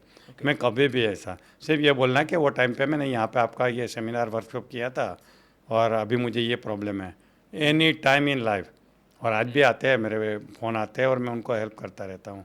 तो ऐसा कोई केबीसी में होता है ना, कॉल ए फ्रेंड, ऐसा होना चाहिए कि जब भी कोई तकलीफ हुई तो इमीडिएटली फ़ोन करो। तो आज ऐसा बहुत सारे लोग हैं जो एक्टिव है लाइफ में और मुझे फ़ोन करते रहते हैं कि मुझे ऐसी ऑफ़र आई है, क्या करूँ, आज ये प्रोग्राम है, मैं कौन सा सब्जेक्ट दूँ। कंटिन्यूसली मुझे ऐसे फ़ोन आते रहते हैं मेरे पुराने ट्रेनर से। तो ट्रेनर, आपका मास्टर ट्रेनर ऐसा होना चाहिए जो आपको ये फैसिलिटी दे कि लाइफ लॉन्ग आप कभी भी फ़ोन करके उसका एडवाइस ले सकते हैं। और जब भी किसी को गुरु बनाए तो पहले पूछ लो कि ये कब तक करोगे, ये लाइफ लॉन्ग मुझे फैसिलिटी मिलेगी, यानी इमरजेंसी में हेल्प करने की फैसिलिटी, समझे ना। यानी कि गुरु अगर किसी को ढूंढना हो तो ऐसा गुरु ढूंढना ऐसा चाहिए जो ढूंढिए, उसके हाँ। संपर्क में, टच में रहे, हमेशा रहे। परमानेंट आपके टच में रहे, कभी ऐसा नहीं बोला कि अब मुझे डिस्टर्ब मत करो, ऐसा नहीं बोला। क्या बात है। सर मेरा अगला सवाल, बहुत सारे लोग ना आज के समय में डिप्रेशन, तनाव, फ्रस्ट्रेशन, इससे बहुत गुजर रहे हैं, तो आप इसके बारे में बहुत बात करते हैं। तो अगर कोई डिप्रेशन में है, फ्रस्ट्रेशन में है, चिंता में है, तनाव में है, तो वो उससे कैसे बाहर आ सकता है? उसके लिए तो नई टेक्नोलॉजी आ गई है, NLP की टेक्नोलॉजी। NLP। हाँ, न्यूरो लिंग्विस्टिक प्रोग्रामिंग, आपको पता है उसमें एंग्जाइटी डिप्रेशन के लिए बहुत सारी टेक्निक्स है, तो उससे निकल सकते हैं। ओके। बाद में मैंने देखा है कि मैं तो एक सिंपल रास्ता बताता हूँ जो एक्चुअली स्पिरिचुअल रास्ता है। वो रास्ता क्या है, डिप्रेशन वाला क्या है, अपना दुख ही याद आता है उसको, इसलिए डिप्रेशन में जाता है कि मेरा खुद के ऊपर फोकस होता है। मैं डिप्रेशन वाले को एक ही सिंपल एडवाइस देता हूँ कि अपने से ज़्यादा दुखी इंसान को ढूंढ लो और उसको हेल्प करना शुरू कर दो, आपका दुख भूल जाओगे और आपका डिप्रेशन चला जाएगा। मगर वो खुद की बातों में इतना खोया हुआ रहता है ना कि ये करता नहीं है। डिप्रेशन का अगर 3 टाइप का डिप्रेशन होता है, mild, moderate and severe. Mild में ट्रीटमेंट की ज़रूरत नहीं होती है, सिर्फ साइकोथेरेपी, काउंसलिंग से वो बाहर निकल सकता है। एक मॉडरेट होता है जिसमें थेरेपी की ज़रूरत पड़ती है, यानी दवाई खानी पड़ती है, जो साइकेट्रिस्ट के पास जाके वो बोले वो लेनी चाहिए। एक सीवियर डिप्रेशन होता है, उसमें साइकेट्रिक की दवाई, साइकोथेरेपी एंड कभी कभी शॉक देते, इलेक्ट्रिक शॉक, वो भी लेने की ज़रूरत होती है, वो ठीक हो जाते हैं ऐसा। मगर डिप्रेशन का पेशेंट जिन्होंने दवाई स्टार्ट की, उसको मेरी एडवाइस है कि बिना डॉक्टर को पूछे कभी अपनी दवाई बंद नहीं करना। मैंने ऐसे बहुत लोगों को देखा है कि जो डॉक्टर ने बोला फिर भी उसने उनकी बात नहीं सुनी और अब दवाई बंद कर दी और इतना बाउंस बैक हुआ कि उसको कंट्रोल करना मुश्किल हो गया। तो डिप्रेशन के पेशेंट अगर दवाई चालू कर दी है तो मेक श्योर कि वो ज़िंदगी भर लेते रहे। बोले ज़िंदगी भर क्यों लेनी, मैं बोला ज़िंदगी भर खाना नहीं खाते हो, पानी नहीं पीते हो, चाय नहीं पीते हो, तो ज़िंदगी भर दवाई लेने में क्या है। अगर आपका जीवन अच्छा रहता है दवाई खाने से, थायराइड होती है तो थायराइड की दवाई ज़िंदगी भर लेते हैं, डायबिटीज़ ब्लड प्रेशर होता है ज़िंदगी भर लेते हैं, तो डिप्रेशन की दवाई ज़िंदगी भर खाने में क्या प्रॉब्लम है, मुझे ये समझ में नहीं आता। जब आपकी क्वालिटी ऑफ लाइफ सुधर सकती है, अच्छी रह सकती है तो, मगर लोग मानते नहीं हैं और वो गलतियाँ ज़्यादातर डिप्रेशन के पेशेंट करते हैं। आप देखना, मैंने तो बहुत देखा है। मैं तो साइकेट्री डिपार्टमेंट में बम्बई में नानावटी हॉस्पिटल में काम किया है। वहीं से मेरा तजुर्बा है कि डिप्रेशन के पेशेंट कैसे हैं। बहुत सारे सेलिब्रिटीज़ भी वो टाइम पे आते थे, नाम नहीं दे सकता हूँ, हमारे पेशेंट हुआ करते थे। ओके, यानी कि एक बहुत बड़ी समस्या, अगर किसी को डिप्रेशन में अगर वो कोई चले गया या फिर जाने वाला है या फिर वो पहुंच गया, वो दवाई उसने स्टार्ट कर दी, तो आपका कहने का मतलब है कि उसे हमेशा वो दवाई खाते रहनी चाहिए। डॉक्टर को पूछे बिना बंद नहीं करनी चाहिए, ये ओके। कहता हूँ। डॉक्टर बोले कि अगर बंद कर दो तो करनी चाहिए, मगर ज़्यादातर लोग डॉक्टर ने बोला चालू रखो फिर भी बंद करते हैं, और ये गलत फहमी में रहते हैं कि ये मुझे नींद की दवाई दे रहे हैं। एक्चुअली उसके साइड इफ़ेक्ट नींद होती है, तो जिसके इफ़ेक्ट होती है उसके साइड इफ़ेक्ट होती है, समझे ना, सिंपल नियम है। सिंपल सा नहीं है। जिसकी इफेक्ट होती है वही साइड इफेक्ट होती है, तो साइड इफेक्ट आ रही है इसका मतलब इफेक्ट भी आएगी। और ज़्यादातर गलतफहमी क्या होती है कि जैसे हम सर्दी और बुखार की दवाई लेते हैं इमीडिएट रिजल्ट मिलता है, डिप्रेशन की दवाई जब भी चालू करते हैं तो 15 दिन के बाद उसकी इफेक्ट शुरू होती है। ओके। तो लोगों के पास धीरज नहीं रहती है। अच्छा, साइड इफेक्ट चालू हो जाती है और इफेक्ट चालू होने में 15 दिन लगता है, तो लोग अपनी दवाई बंद कर देते हैं कि ये डॉक्टर तो गलत है, ये तो मुझे नींद की दवाई खिला रहा है, मुझे तो कुछ फ़ायदा नहीं हो रहा है। एक ये बहुत बड़ी गलती करते हैं। दूसरी बात है कि डिप्रेशन के ठीक करने के लिए आज मार्केट में 50 से ज़्यादा मेडिसिन अवेलेबल हैं। ओके। अब ये मशीन भगवान ने ऐसा बनाया है कि जिसका रिस्पॉन्स प्रेडिक्टेबल नहीं रहता है। एक डिप्रेशन का पेशेंट को एक दवाई लग गई और दूसरे को वो लगेगी, ऐसी कोई गारंटी नहीं है। दूसरी बात है कि एक दवाई से डिप्रेशन का पेशेंट ठीक नहीं होता है, तो 2-3 का कॉकटेल होता है। तो जब भी वो डॉक्टर के पास जाते हैं, साइकेट्रिस्ट के पास, तो 2-3 का कॉकटेल उनको लिख के देते हैं और 15 दिन के बाद उनको बुलाते हैं, और 15 दिन तक तो उनको इफेक्ट होती नहीं है, तो फिर वो बंद कर देता है दवाई। फिर 15 दिन के बाद बुलाते हैं, तो मान लो इफेक्ट नहीं आई तो इसका मतलब कि दवाई का कम्बिनेशन ठीक नहीं है, तो फिर डॉक्टर को बदली करनी पड़ती है वो दवाई, वो कम्बिनेशन है वो, तो वो बंद करवा के दूसरे लिख देगा। फिर भी हो सकता है नहीं लगी, 15 दिन महीने के बाद फिर डॉक्टर को बदली करनी पड़ती है। तो ऐसा पॉसिबिलिटी है, ज़्यादातर पेशेंट में होता है। पेशेंट को ऐसा लगता है कि डॉक्टर के पास गए, दवाई खाई तो ठीक होना ही चाहिए। अब डॉक्टर को पता नहीं मेरे ऊपर ट्रायल कर रहे हैं, हर बार नई दवाई लिख के देते हैं। अब उनको पता नहीं कि डॉक्टर की क्या तकलीफ है, क्योंकि ये 50 में से कौन सी दवाई लगेगी ये भगवान के अलावा किसी को पता नहीं रहता है।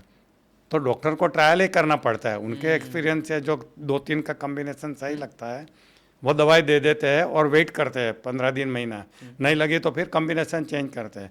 मैंने ऐसे पेशेंट देखे जिनको 6-6 महीना ट्रायल के बाद छूट हुई दवाई, और फिर 10-10 साल तक चेंज करने की ज़रूरत नहीं पड़ी, मगर वो कौन सी लगेगी उसके लिए ट्रायल तो करनी ही पड़ती है। सर मतलब क्या ऐसा पॉसिबल है कि एक इंसान तनाव में, डिप्रेशन में जाए ना? चाहे नहीं, हाँ, जाए हाँ ना। बिल्कुल हो सकता है ना। कैसे? हाँ, अपने शास्त्रों में लिखा है, पतंजलि योग सूत्र, पतंजलि योग सूत्र। अभी मेरा नेक्स्ट सब्जेक्ट भी वही आ रहा है। अभी मैं मेरी लाइफ चेंज कर रहा हूँ।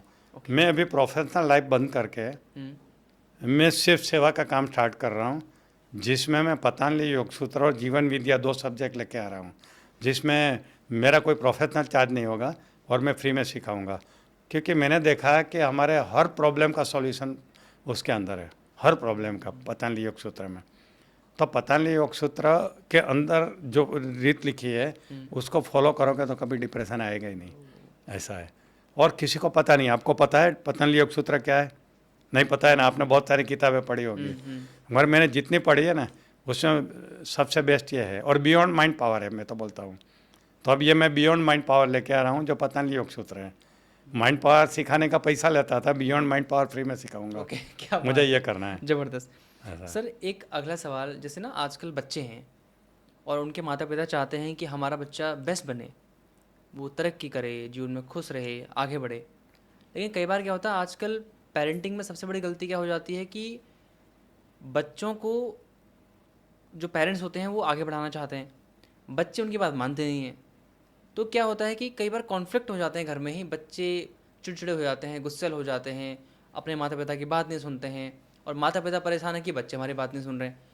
तो बच्चों की परवरिश असल में की कैसी जाए? बहुत अच्छा सवाल पूछ लिया। जी। मेरी एक और किताब है इकरार करके, कन्फेशन, इकरार। मैं स्टेज के ऊपर से हज़ारों लोगों के सामने बोलता हूँ कि हमारे बच्चों का सबसे बड़ा नुकसान हम करते हैं, पेरेंट्स करते हैं। कैसे? मैं चैलेंज के साथ बोलता हूँ, आज तक कोई पेरेंट ने मुझे ऑब्जेक्शन के साथ नहीं कहा कि आप झूठे हो, यानी सब लोग एग्री करते हैं। सुबह से लेके शाम तक उसको टोकते ही रहते हैं, ये मत कर, वो मत कर, तेरा ये अच्छा नहीं है, वो अच्छा नहीं है। ऐसा कर करके उनका दिमाग इतना ख़राब कर देते हैं ना कि फिर बच्चे को माँ बाप से नफरत होने लगती है। मेरे पास बहुत सारे बच्चे काउंसलिंग में आते हैं, टीनेजर बच्चे रोते हैं, हमें घर छोड़ के भाग जाना है, हमें मर जाना है, हम ये पेरेंट के साथ जी नहीं सकते। क्यों? बोले 24 घंटा सुबह उठने से लेके शाम को सोने तक बस हमको डांटते रहते, टोकते रहते, क्रिटिसाइज कर रहे थे। हमारी कोई अच्छाई उनको दिखती नहीं है। तो मैं हर पेरेंट को बोल रहा हूँ कि ये गलती अगर आप कर रहे हैं तो संभल जाइए, क्योंकि उसका जो एंड रिज़ल्ट आएगा ना वो बहुत ख़राब आता है। बच्चा घर छोड़ के चला जाता है, सुसाइड कर लेता है, सब कुछ। मेरे पास बहुत सारे एग्जांपल है, मैं प्रूफ के साथ दे सकता हूँ कि कैसे कैसे एग्जांपल है। मतलब माता पिता ज़्यादातर समय उसकी कमियां ही गिनाते हैं, तारीफ नहीं कमियाँ ही करते। गिनाते हैं, उनकी अच्छाई कभी नहीं गिनाते हैं। अच्छाइयों की भी तारीफ करनी चाहिए। हाँ आज अच्छाई ही सिर्फ तारीफ करनी चाहिए। ओके। अनकंडीशनल लव देना चाहिए, अनकंडीशनल लव नहीं देते हैं। अच्छा, फिर वो कन्फेशन, इकरार बुक के अंदर मैंने लिखा है, पहले तो रियलाइज़ करवाया कि आपने अपने बच्चे का कितना नुकसान किया, बाद में फिर उसको कैसे ठीक करना उसके लिए बोला है कि इकरारनामा लिखो, पेपर पे लिखो बच्चे के लिए। ओके। और इकरारनामा कैसा लिखना चाहिए उसका मैंने सैंपल भी दिया है उसके अंदर। और फिर अगर ये नहीं करोगे तो आपको और क्या नुकसान करोगे बच्चे का, ये भी मैंने वो किताब में लिखा है। कितनी माँ का फ़ोन आता है कि वो रोने लगती है ये किताब पढ़ के कि हमने कितनी बड़ी गलती कर दी। और सूरत के अंदर एक बहुत बड़े डायमंड के बिजनेसमैन है गोविंद भाई धोड़किया, आज वो राज्यसभा के भी मेंबर है, अरबोपति है। उसने जब ये मेरी किताब पढ़ी ना तो उसने दिवाली में, हर दिवाली में अपने एम्प्लॉयज़ को गिफ्ट देते हैं। तो उन्होंने 10,000 बुक खरीद के मेरे से दिवाली की गिफ्ट में अपने सभी स्टाफ को, एम्प्लॉयज़ को दी थी उसने ये इकरार किताब। और सबको बोला कि आपको पढ़ के आना है, मैं पूछूंगा अगर नहीं पढ़ी है तो आपको मैं इनकरेज नहीं करूँगा ऐसा। ओके। हाँ, तो उनको इतनी अच्छी लगी थी ये इकरार किताब। तो मैं माँ बाप को सबको कहता हूँ अपने बच्चे को टोकना बंद करो, ये उनको सिखाने का सही तरीका नहीं है। उनको अनकंडीशनल लव दो और उसके जब अच्छा कुछ करता है ना तो तारीफ़ करो, बस यही तरीका है।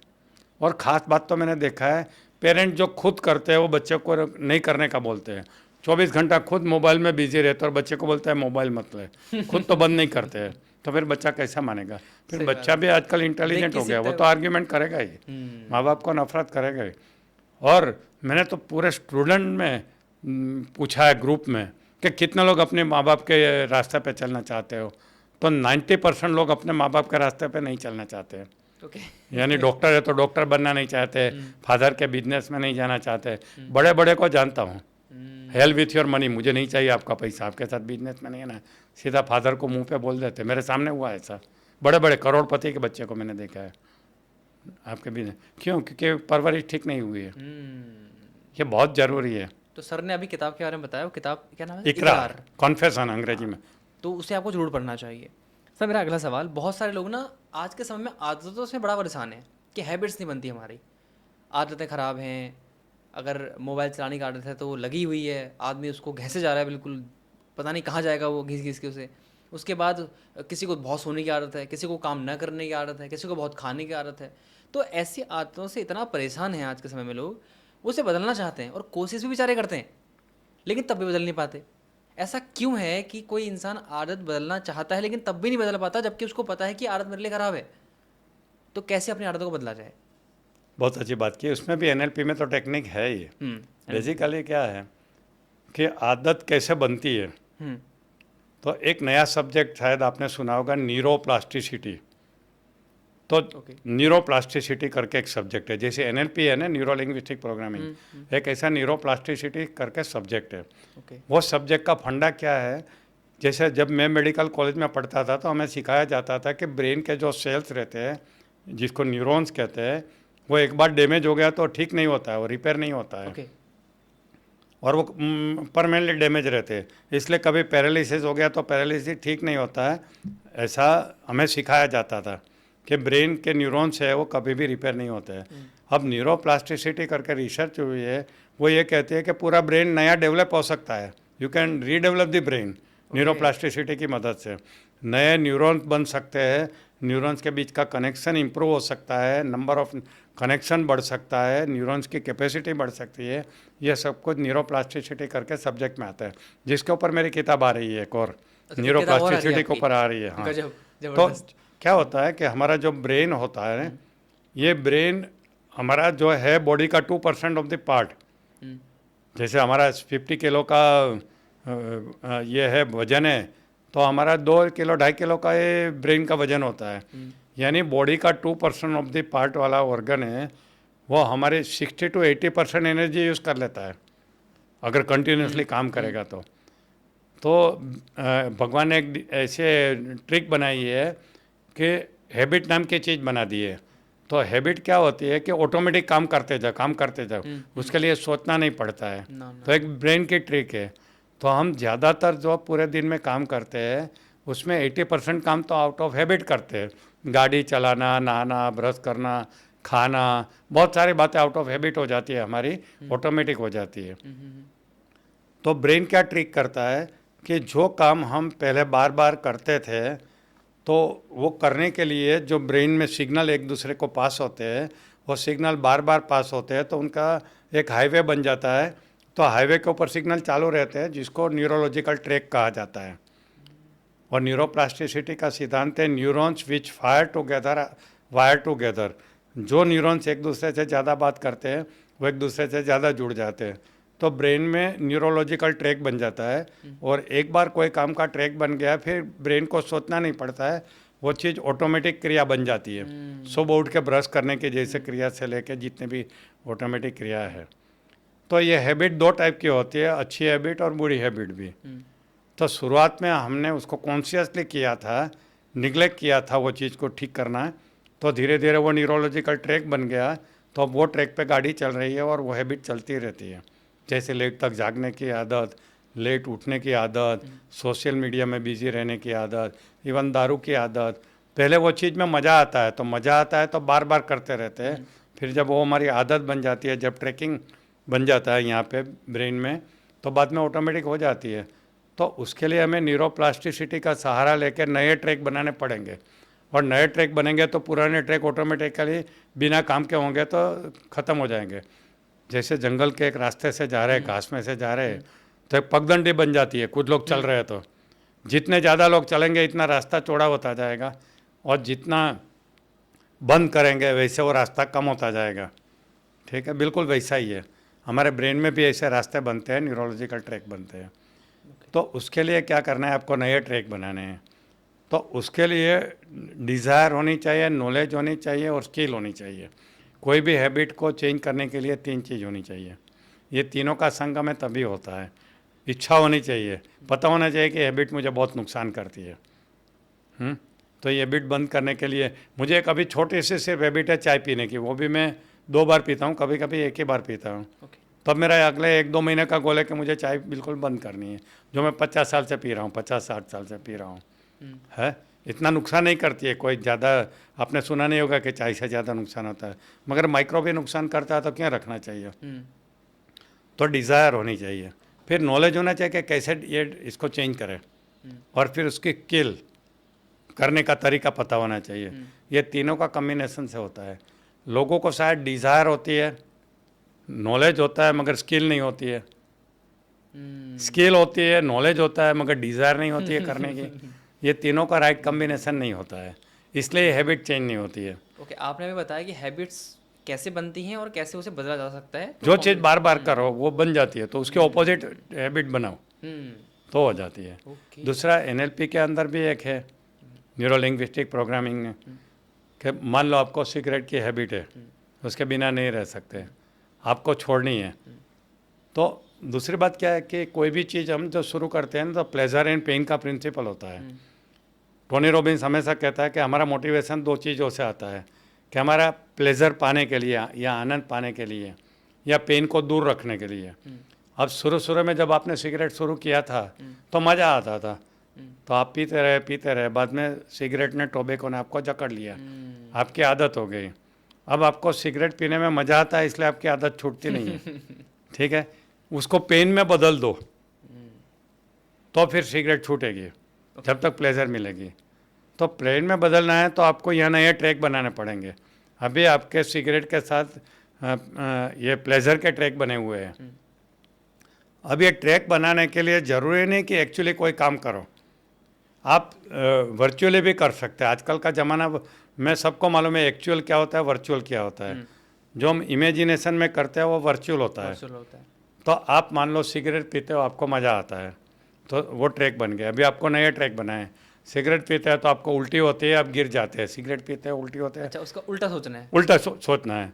तो आपको क्या है कि ट्रैक बनाने के लिए ऐसा विजुलाइज करना है, आंखें बंद करके मैं अभी सिगरेट जला रहा हूँ, पीता हूँ, मुझे खांसी होती है, मुझे उल्टी होती है। पीते रहो, पीना चालू रखो, धीरे धीरे वो नफरत वाले बन जाएंगे ट्रैक। ओके। और जैसे बन जाएंगे ना तो आपको अपने आप ही सिगरेट छूट जाएगी, आपको छोड़नी भी नहीं पड़ेगी। उसके प्रति नफरत भरनी अपने मन में। नफरत के ट्रैक बनाने हैं। मेरा एक दोस्त है, दिल्ली में रहता है, जीडी गोयल करके नाम है, उनको डायबिटीज़ है, उनके घर पे मैं रुकता हूँ, उनको मिठाई से बहुत अट्रैक्शन है। बोला अड़िया साहब ये मेरा छुड़वाओ, तो मैंने उसको एक्सरसाइज करवाई मिठाई छुड़वाने की। मैंने उनको आंख बंद करके बोला कि देखो आज तुम निकले हो, 10 मिठाई की दुकान वालों में उसके अंदर जाते हो और उसके किचन में जाते हो और वहाँ मिठाई बन रही है देख रहे हो, वहाँ कुत्ते वो चाट रहे हैं, उनके बर्तन चाट रहे हैं, कॉकरोच घूम रहे हैं, छिपकली आके उसमें गिर रही है, चूहे घूम रहे हैं और वो गटर के पानी से मिठाई बना रहे हैं। ऐसा विजुलाइज करो। तो मैंने वहाँ की जितने भी दिल्ली की फेमस दुकानें थी जहाँ से वो मिठाई लाता था, सब दुकान का मैंने उसका दौरा करवा दिया विजुलाइन में है। उसको इतनी नफरत हो गई, एक ही एक्सरसाइज के बाद उसने छोड़ दिया मिठाई। अब सामने कितनी भी रखो, मैंने 2-3 बार टेस्ट भी किया, उसको पता भी नहीं रहता और टेस्ट करता हूँ मैं।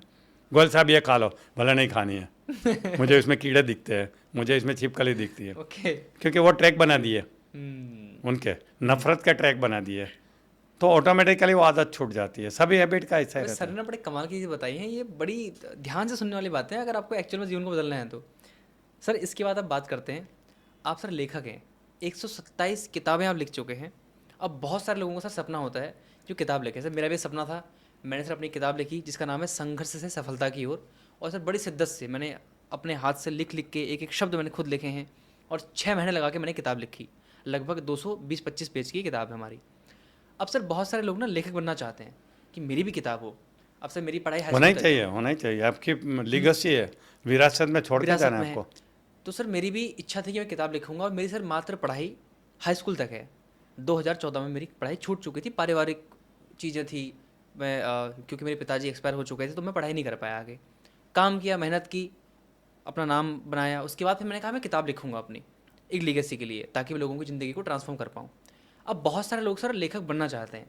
आपने सर 127 किताबें लिखी हैं, मैंने एक ही लिखी है, तो मतलब आप तो बहुत ही आगे हैं। लेकिन सर किसी के लिए किताब लिखना भी बहुत बड़ा सपना होता है, जैसे मेरा सपना था। अगर सर किसी को लेखक बनना है तो एक ऐसी क्वालिटी क्या उसके अंदर होनी चाहिए कि वो लेखक बन ही जाएगा?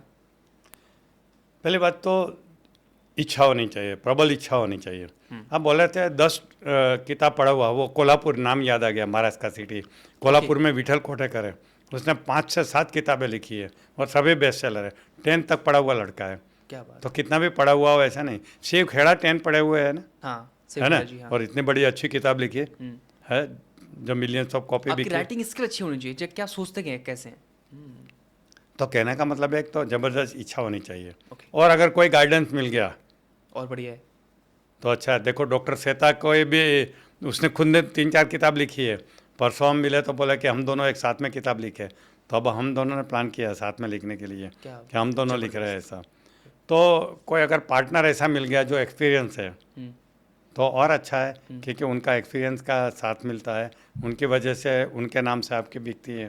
मेरी राजीव बलानी के साथ, मेरी आपने देखा होगा बहुत सारे को ऑथर के साथ हाँ है। जी हाँ जी, टाइप है आपके। अभी तो मैंने प्रोफेशनली स्टार्ट किया कि उनसे प्रोफेशनली चार्ज करता हूँ, उनको किताब हर साथ में बैठ के लिखवाता हूँ और मेरे और उनके नाम से मैं लॉन्च करता हूँ। मैं खुद ही पब्लिशर हूँ तो मैं लॉन्च करता हूँ और मेरे नाम से बिकती है, मुझे किसी के पास जाने की ज़रूरत नहीं है छापने के लिए। जैसे ही मैंने भेज दिया छप के आ जाती है, गुजरात के हर बुक स्टॉल में अवेलेबल हो जाती है, अमेज़ॉन पे अवेलेबल हो जाती है, क्योंकि 30 साल से मेरा खुद का पब्लिशिंग हाउस है। तो मेरा तो सब, हाँ, किस नेम से सर आपका?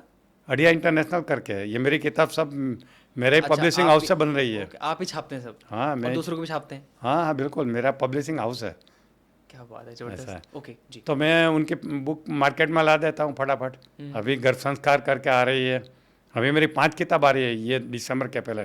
गर्भ संस्कार आ रही है, self awareness to self mastery आ रही है, पतंजलि योग सूत्र आ रही है, बाद में ये एजलेस बॉडी आ रही है, और एनएलपी की आ रही है, प्रेरणा का जन्ना पार्ट 2। 5 किताब दिसंबर के पहले सर मार्केट। मैं एक सवाल मेरा और है आपसे। मैंने सर एक किताब लिखी, मुझे 6 महीने लगे। आप सर बैक टू बैक किताबें लिखते जा रहे हैं, इतना समय और इतना पेशेंस और इतनी प्रबल इच्छा। वो एक्सपीरियंस के साथ है। 127 किताब के बाद तो ये एक्सपीरियंस आ ही हाँ जाता जी, है हाँ ना। जी। ज़्यादा से सब्जेक्ट हाथ में आया और लिखने का जो तरीका तो सब में सेम ही रहता है। मेरा फॉर्मेट भी सेम रहता है, छापने में कुछ टाइम नहीं लगता है, मेरी अनुभव के लाइन। साथ साथ चीज़ें बढ़ती जाती हैं। हाँ, मुझे तो सब्जेक्ट माइंड में आया तो मैं फटाफट डेटा निकालना शुरू कर देता हूँ, और माइंड में चालू हो जाता है मेरा। तो सर लोग कैसे कर सकते हैं जो देख रहे हैं हमें?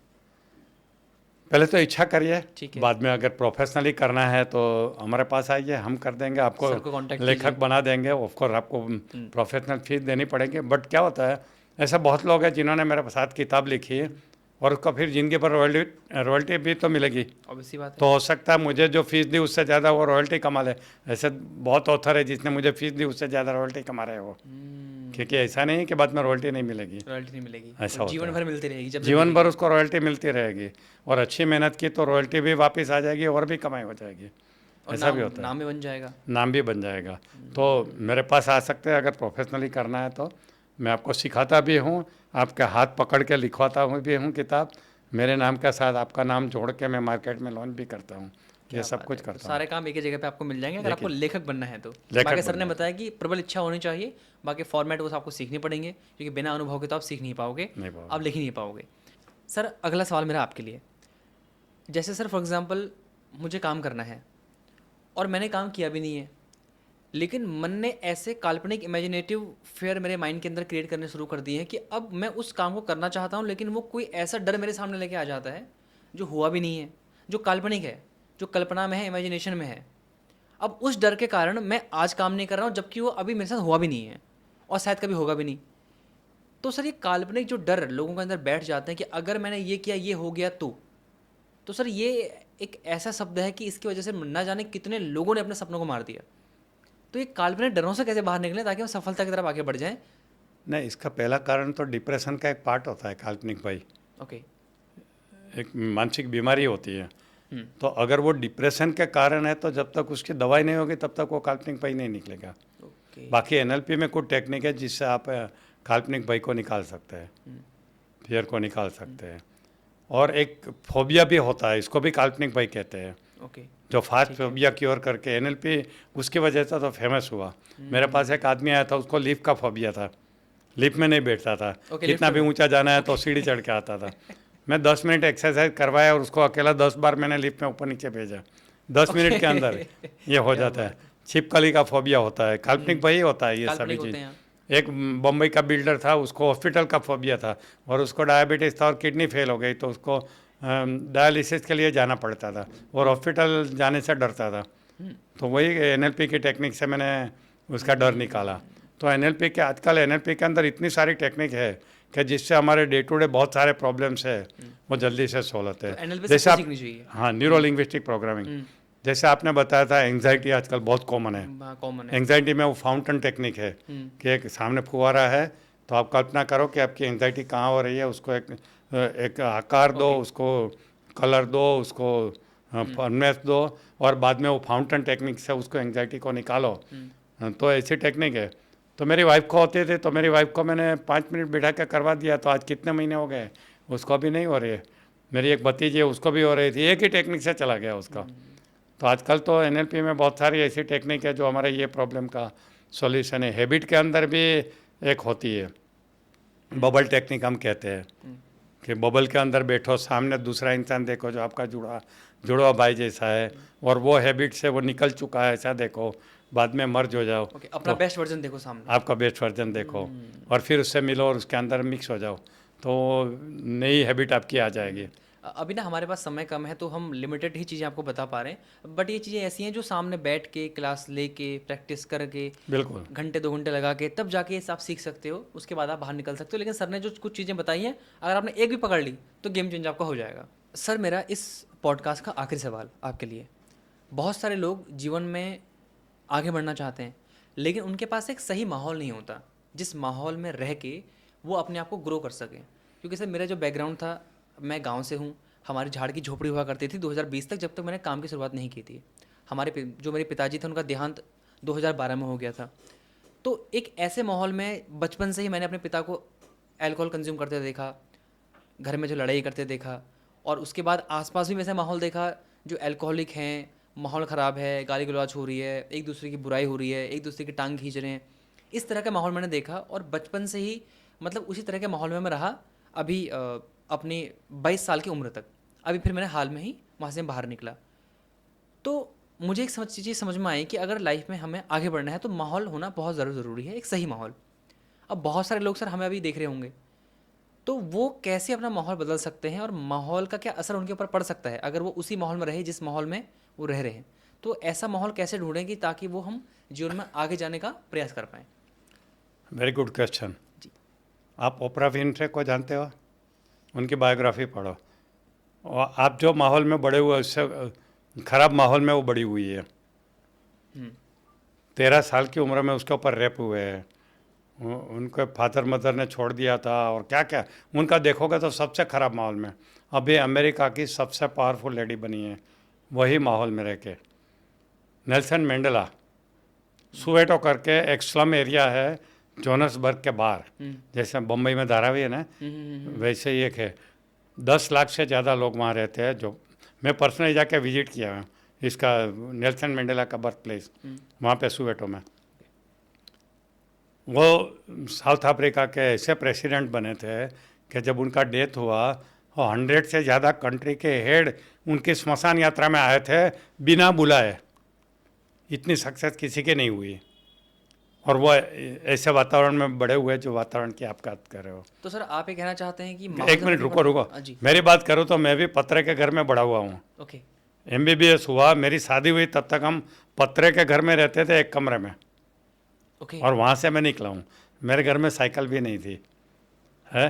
6 फैमिली वाला एक बिल्डिंग था कॉमन किराए का, जिसमें हम किराए से रहते थे। 4 रुपया किराया था घर का और 4 रुपये। एक टॉयलेट था, 6 फैमिली के लिए एक टॉयलेट। सुबह डब्बा लेकर लाइन में खड़ा रहना पड़ता था, तत्काल फैसिलिटी नहीं थी उसमें। ऐसे हालत से मैं बड़ा होकर आया हूँ। मेरे अंकल, मेरे फादर के छोटे भाई गुनहगार थे, हमेशा जेल में ही रहते थे। हमारे घर से पकड़ के पुलिस लेके जाती थी, मुझे याद है। किसी का जेब काट के आते थे, किसी दारू पी के आते थे, कुछ करते थे। मैं उस माहौल से बड़ा हुआ हूँ, समझे ना। और मेरे घर वालों को फिक्र थी कि चाचा जैसा नहीं बन जाए। ओके। और मेरे भी कुछ लक्षण बचपन में ऐसे ही थे कि मैं कभी अच्छा इंसान बनूंगा ही नहीं। मेरे पेरेंट्स को बहुत टेंशन रहता था, मगर डेस्टिनी कुछ और लिखी थी कि आज मैं दुनिया को अच्छा बनाने का सिखा रहा हूँ। सर किस्मत भी क्या होती है ऐसी कुछ? वही किस्मत का भी कुछ होता है। और किस्मत का वैसे देखा तो मेरी कुंडली में ये कुछ नहीं लिखा है जो मैं कर रहा हूँ। ओके। और कुंडली में लिखा मैंने वो कुछ किया नहीं है। ओके। बात यह है, कुंडली में जो लिखा है वो आपने किया मैंने नहीं? किया नहीं, और मैंने जो किया वो कुंडली में लिखा नहीं था। ओके। दूसरी बात है, दूसरी बात है कि एक बार आपने ठान लिया कि मुझे इस माहौल से बाहर निकलना है, अच्छा इंसान बनना है, तो पूरी कायनात आपको सही माहौल में लेके जाने के लिए काम पे लग जाएगी, समझे ना।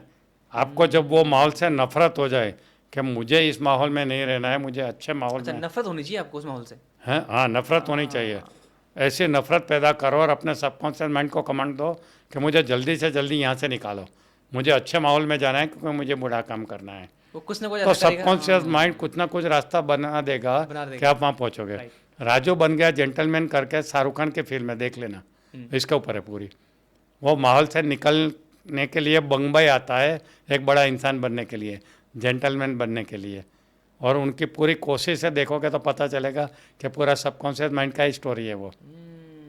ऐसा है, तो आपको उससे नफरत होनी चाहिए वो चीज़ से कि मुझे ये माहौल में नहीं रहना है। सर ये आपने बिल्कुल सही बात कही, वो रास्ते ढूंढ लेता है दिमाग हमारा अगर हमें नफरत है उस माहौल से। तो कई बार सर ऐसा होता है, मैंने पर्सनल भी देखी, और सर आपका तो अनुभव, मतलब मेरी तो क्या उम्र है आपके सामने, लेकिन सर कई बार ना पिता शराबी है, बच्चा भी शराबी बन गया, पिता खराब है तो बच्चा भी खराब, माता खराब है तो बेटी भी खराब।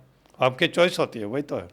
ये एक एग्जांपल मैं देता हूँ कि 2 जुड़े हुए भाई थे, एक शराबी और गुंडा बन गया और दूसरा एक बड़ा बिजनेसमैन बन गया, अच्छा इंसान बन गया, दोनों एक ही माहौल में बड़े हुए थे। तो फिर पत्रकार ने उनका दोनों का इंटरव्यू लिया। जो सफल था उनको बोला कि तुम ऐसे माहौल में नहीं, तुम्हारी सफलता का राज क्या है, तुम इतने अच्छे इंसान कैसे बने? तो बोले उसका राज है मेरा बचपन। तो बोले क्या? तो बोले बचपन में मेरे फादर शराबी थे, झोपड़पट्टी में रहते थे, मेरी माँ को मारते थे, गाली देते थे, कमाते नहीं थे। तब से मैंने सोच लिया कि मुझे ऐसे माहौल में बड़ा नहीं होना है, मुझे एक अच्छा इंसान बनना है और अच्छी ज़िंदगी जीना है। और वो रिजोल्यूशन मैंने वो टाइम पे लिया, वो आज भी मेरे अंदर आगले है, उसकी वजह से मैं यहाँ पहुँचा हूँ। अच्छा, दूसरा भाई जो शराबी और वो बन गया, तो उसको पूछा गया कि तुम ऐसे कैसे बन गए? बोले उसका कारण मेरा बचपन का जीवन है कि मेरे फादर दारू पिया करते थे, मेरी माँ को मारते थे, पैसा नहीं देते थे, गाली बोलते थे। ऐसे माहौल में मैं इससे अच्छा कैसे बन सकता हूँ?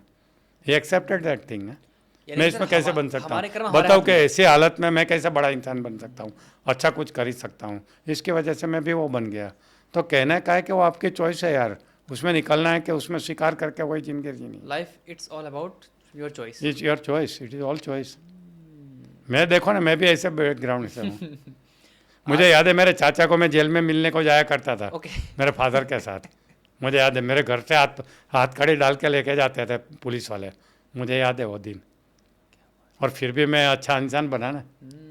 यानी कि सब दोनों, हमारे मेरा हाथ में भाई होता है। भी बना और मैं भी बना, दोनों ने ये देखा है। यानी कि सब हमारे हाथ में है। हमारे हाथ में है सब क्या कुछ। बात है सर, ये बहुत ही शानदार पॉडकास्ट रहा। पर्सनली मैं लोगों से हमेशा कहता हूँ कि मैं बाद में आपके लिए करता हूँ, पहले पॉडकास्ट में खुद के लिए करता हूँ, क्योंकि सर जो संगत का रब इफेक्ट आता है ना साथ में बैठ के, वो ज़िंदगी में बहुत बहुत ज़रूरी हो जाता है। बहुत जरूरी होता और है। सर मेरे लिए भी आज बड़ा प्राउड का मोमेंट है कि मैं आज एक ऐसे शख्स से मिला जो खुद मेरी प्रेरणा है और लाखों लोगों की प्रेरणा है। Thank you so much sir, आज आपने हमें समय दिया। इट्स माय हमारी प्लेजर ऑडियंस ऑल्सो, को मज़ा आ गया। आपने सर हमारे ऑडियंस को ज़बरदस्त सर ज्ञान दिया, और अगर इसमें से एक भी कोई बात लेके चले गया आज, उसका सर जीवन सफल हो जाएगा और हमारा पॉडकास्ट करना भी सफल हो जाएगा। और बिल्कुल। मुझे बहुत अच्छा लगा sir, thank you so much sir, आज आपने समय दिया, उसके लिए दोबारा से आपका बहुत बहुत धन्यवाद। Thank so you. Much sir, दर्शक मित्रों, अगर आपको पसंद आया है तो कमेंट लिखना, आपको ये और पॉडकास्ट हाँ, कैसा सर को लगा। फॉलो जरूर करना, मैं लिंक्स आपको दे दूंगा, तो सर को भी जाके थोड़ा सा आप मैसेज वगैरह जरूर करना, परेशान जरूर करना। Thank you so much sir. Thank you.